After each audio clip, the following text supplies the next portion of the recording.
In this video, I'm going to tell you about 3 niche industries that businesses are making a killing in that you've never heard of.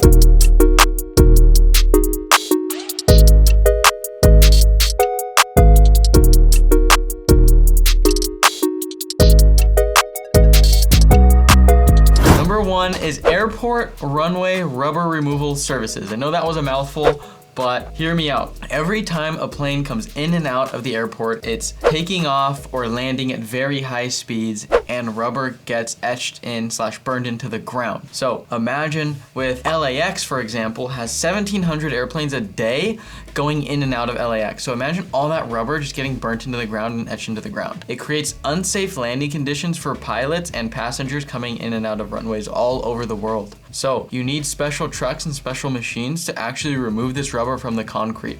So airports will contract out companies who only do rubber removal for airports to go in and remove the rubber off of their concrete. There's this company right here doing about $10 million a year, and they only operate in a few airports around the world. There's massive opportunities in businesses like this because nobody talks about them, so the competition is really, really low. But it's something that every airport needs, so I'm sure there's room for you to come in and actually compete if you wanted to run this type of business. Number 2 are drone light shows. So you've all been to a fireworks show, right? And you see the big fireworks shows, and those companies who are doing the fireworks shows charge a lot of money in the first place, anywhere between like 2 to 10 grand for smaller shows to bigger shows. Well, there's a new industry that's up and coming that's called drone light shows, where they do light shows with drones, and it's cool because it's a lot more environmentally safe and bigger events.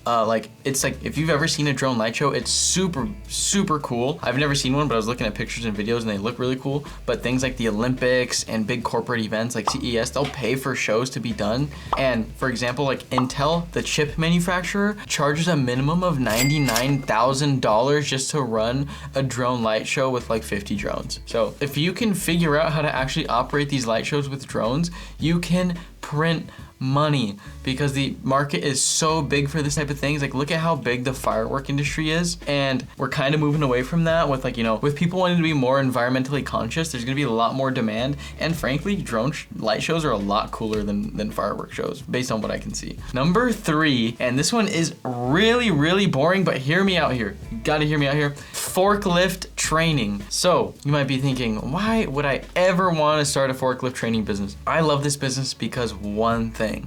OSHA federally mandates that every person inside of a warehouse operating a forklift needs to have their forklift certification. There's not even enough forklift training companies out there to match the demand of forklift operators coming in because warehousing and e-commerce is growing at an astronomical rate. So the need for forklift drivers is only going up. What if you can offer an online or in-person forklift training to these people who need licenses because we need them at a crazy rate right now? So it's super boring, but you have federal mandates and a growing industry that's not stopping anytime soon. That's a recipe for success. So those are 3 industries or businesses you've never heard of that are printing money under the radar. Businesses you can start too. If you like content like this, we might honestly turn this into a series. So if you want this as a series, let me know in the comments below. And if you've made it this far and haven't subscribed yet, hit that subscribe and notification bell down below, and we'll see you in the next one. Peace.